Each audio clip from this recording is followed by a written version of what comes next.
and welcome to the Bulldog broadcast. We've got a couple interesting stories from around the school, from the college corner to the track. First up, we have a review of the mock accident, who had several members of the St. Clair Drama Club participate as victims and helpers. 30 seconds, when you take your head off that road, you're 30 seconds in, you've gone approximately 3/4 of a mile. A long time to not be able to see where you're going, right? What can happen at 55, 60 mile an hour in 3/4 of a mile, half to 3/4 of a mile? Absolutely, that could happen. It could be a car wreck, it could be a pedestrian trying to cross the street, it could be a dog, anything. There's all kinds of things that happen that you don't see because you've had your eyes off of that road for how long? 30 seconds, right? That's a short message. Even somebody that's been texting for a long time, that's still a long time to take your eyes off the road. Not cool, man. This is the kind of decisions that happen. This is the kind of impact that happens when you make those kind of decisions. 114, correct? 14 fatalities in 2018. 2018, due to texting and driving, making bad decisions while you're driving. 14 fatal accidents. 105 fatalities just young drivers. Unknown reason, but young drivers alone, 105 fatalities. Everybody hear that? 105 fatalities in young drivers. 105 fatalities on young drivers. You guys are all considered young drivers. I don't care how good you think you are driving, you don't have experience. It's just plain and simple. We thank the Drama Club for donating their time and effort to get across a very important message. Now, we move to the college corner with Ian and Ms. Sullivan to discuss registering for ECC classes and recap the career and technical fair. For seniors who are planning on going to ECC next year, we're having class registration in the library on April 9th. So anybody who's interested in registering for their classes, be it full-time or part-time, is welcome to attend the event. We'll have academic advisors for the specific class choices, financial aid advisors to help students make sure that they have their A+ figured out, and any other type of financial aid needs can be met at that point. And then there's also going to be placement testing for any students that need to take tests to figure out which English and math classes they'll be in college. So some of the advantages to registering during the school day is that you won't have to set up an appointment at ECC. You won't have to wait for availability for any of the advisors, since they're going to be giving their entire day just for our students. So you won't be sharing their time with ECC students. And it's good to have your class schedule before the summer so you don't forget, so you can buy your books early, and so you can do your orientation early as well. I think a lot of the reason that they're so eager to come out and help us with this is because of our good connection, and they just understand that getting up to campus can be a challenge for a lot of students, so they come to us to help us out with that. Last year we went onto their campus. We brought a group of students during the junior ACT date, but there was some issues with the amount of time that it took, since we were sharing that time with other ECC students and their registration schedule had got moved around. I think in the past, before I was the college advisor, they may have done mobile enrollment on campus, but we're bringing it back this year because we just want it to be as easy and quick as possible for the students. So yeah, there's not really a deadline. I just, if you want to be called out of class that day to come register for your ECC courses, I need students to sign up on the East Central class registration sign up Google form.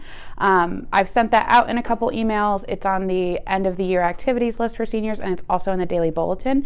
So just make sure that you put your name and your major on that. So we'll have your transcript ready, and so we'll know to pull you out of class for that day. And the event itself is April 9th, and that's the only day they'll be coming up to do it. ECC registration will be on April 9th by appointment.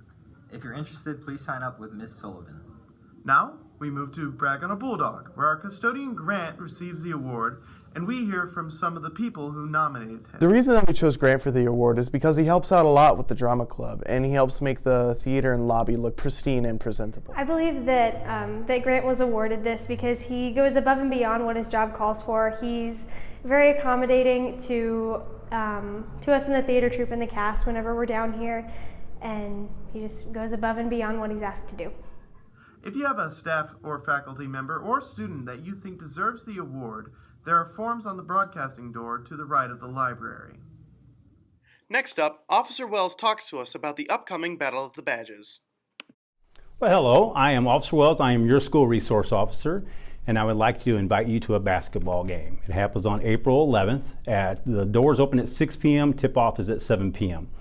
It's the first responders, police versus fire and EMS. We do this every year, and it's the Battle of the Badges. It's first responders running code against cancer.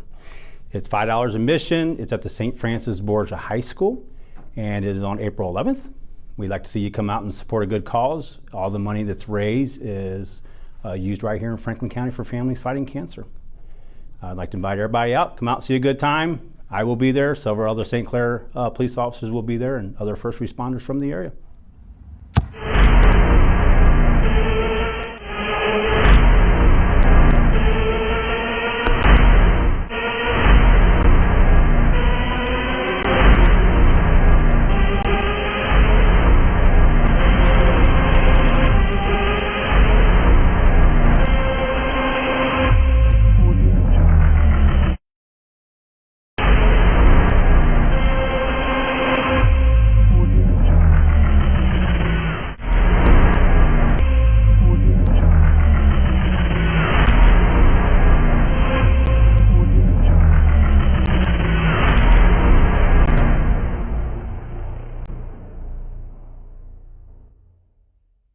We move on to the track team and we discuss how they are doing this season.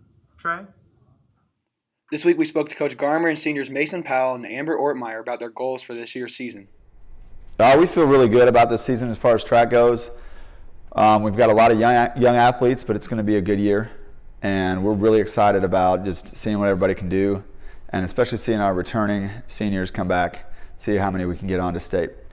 As far as goals, they're always the same. So we want to get as many kids to have success in track. We want to build a good atmosphere, good team atmosphere for everyone on our team. And then we want to try to get to as many kids through to state as we possibly can. This season we got 2 returners who went to state last year. That'd be Hannah Macklett and Lonnie Bursey. And then other people to watch this year, we've got 2 Stark boys, Tyler and Pepper. They're going to have a really great season. And we've also got Desi York.